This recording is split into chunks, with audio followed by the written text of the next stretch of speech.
Magandang araw mga buddy, ngayon ay ating pag-aaralan ang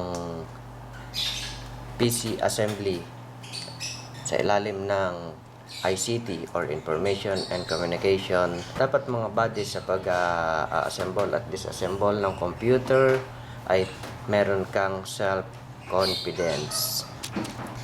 He or she would be able to familiarize and identify the different computer parts and accessories currently available in the market. He or she would develop know-how in selecting good specification of computer parts and able to assemble them. Would be able to create HDD or hard disk drive partition, install and upgrade different Windows or operating system like Windows XP, Windows 7, Vista, Windows 8, Windows 10, and yung latest ngayon ay Windows 11. He should be confident in the installation of computer drivers and other related software products such as MS Office, antivirus, multimedia, audio, and so on.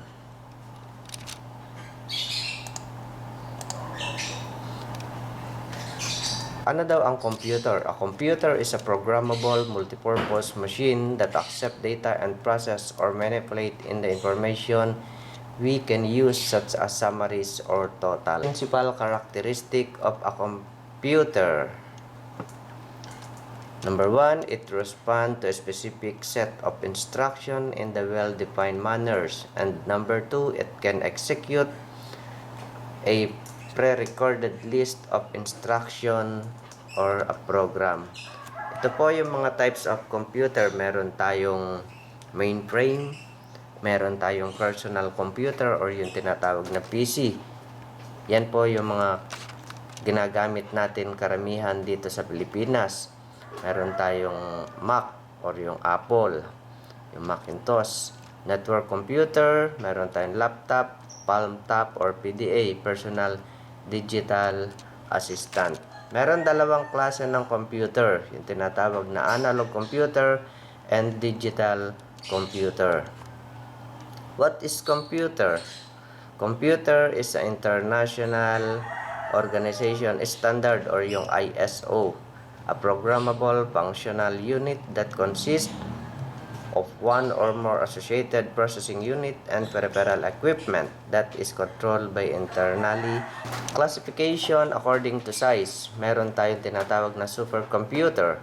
Meron tayong tinatawag na mainframe computer, mini computer, small computer system.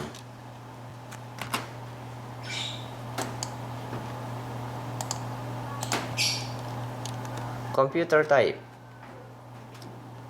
First programmable computer, yung Z1. Ang manufacturer niya ay si C1. Years 1935 to 1938. First digital computer. Ayan po, Atanasoft Berry Computer, 1937 to 1942. The first stored program computer, the first personal computer, the first workstation, and the first PC, compact, portable, or yung compact, March 1983. And the first multimedia computer, M2500 XL2 and M4020 SX noong 1992. Saan ba ginagamit ang computer? Ang computer ay ginagamit sa mga pang-personal and home uses, sa business, educational purposes, and communication purposes. Desktop and laptop. Computer in a common use today contains a microprocessor as its central processing unit. The microprocessor is the hardware. Meron po tayong dalawang klase. Meron tayong two types of component sa computer, yung tinatawag na hardware and software. Ang hardware ay yung mga nahahawakan natin at yung software, yung mga application na ginagamit natin or inilalagay natin sa computer na hindi natin nahahawakan pero ito ay ating nakikita. Operating system. Operating system or yung Windows. The operating system provide the set of services for the applications running on your computer, and it's also provide the fundamental user interface for your computer. Katulad ng Windows 98, Windows XP, Linux are example of operating system. Application, ano-ano ba yung mga application na ginagamit natin? Katulad ng mga Adobe Reader, MS Office, antivirus, system software, operating system, and application software. Ano ang pagkakaiba nila? Ang system software is a generic term referring to any computer software which manage and control the hardware so that application software can perform a task. It is an essential part of a computer system. Katulad ng yung mga system software na ini-install natin sa motherboard para gumana yung ating audio, gumana yung ating video, gumana yung ating mga USB port, sound port. Kailangan natin i-install yung tinatawag na system software sa ating computer. Operating system, ang operating system at ang Windows ay iisa. Ano-ano yung mga example ng operating system? At dito po, yung kauna-unahang operating system ay MS-DOS. Sumunod ay Windows 95, Windows 98, second edition, Windows NT, Windows ME, Windows XP, Windows 2000, Windows Vista, Windows 7, Windows 8, Windows 10, and Windows 11. Meron tayong Macintosh, meron tayong Unix, and meron tayong Linux, yung open source and Sun Solaris. Yan po yung mga example ng operating system na ginagamit sa buong mundo. And application software. Application software, yan po yung mga ini-install natin na ginagamit natin sa ating computer katulad ng MS Office, antivirus, mga Adobe Reader, mga pang video editor, pang audio editing, and so on. Computer drivers are software program. Ito po, meron tayong all hardware operations are based on the binary values. Binary number system consists of 2 digits, 0 and 1. Fundamentals grouping of binary numbers, bits and byte. Bit, binary digit, for short, binary digit that can take of values of 0 or 1. Nibble, 4 bits. Byte, a bundle of 8 bits. This computer has a 64-bit Pentium processor with 128 MB of RAM and 40 GB of hard disk space. Yan po yung example na ng pagkakaiba-iba ng bit sa byte sa megabyte. Ayan po yung pagkakasunod-sunod ng kilo, mega, giga, tera, peta, exa, zeta, at iota byte. Firmware. Ano daw ang firmware? It turns out that the BIOS or basic input-output system is the third type of software your computer needs to operate successfully.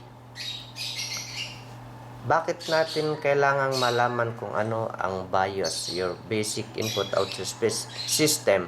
The instruction is stored on the motherboard and other boards. Data and instruction is stored in ROM or read-only memory chips. ROM BIOS chips are the type of firmware. Three purposes served by motherboard ROM BIOS. Una, system BIOS, used to manage simple devices. Number 2 is startup BIOS, used to start the computer. And number 3, the CMOS setup, used to change the motherboard setting. CMOS RAM includes daytime port configuration plus ROM chips that can be overwritten. Yan po yung kailangan natin pasukin bago tayo mag-format ng isang computer, yung ating BIOS. Sa BIOS po, pwede natin i-select kung aling boot device priority ang ating gagamitin. Ano daw yung BIOS or Basic Input Output System? Ano ang trabaho niya? Ito po, meron siyang 7 trabaho. Ang 7 trabaho ng BIOS ay check the CMOS setup for custom setting, load the interrupt handlers and device drivers, initialize registered and power management, perform post or power on self-test, display system setting, determine which devices are bootable, and initiate the bootstrap sequence. Ano naman tayo makakapasok sa BIOS or sa CMOS setup? Anong meaning ng CMOS setup?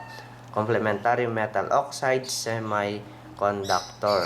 Sabi niya, to enter the CMOS setup, you must press a certain key or combination of keys during the initial startup sequence.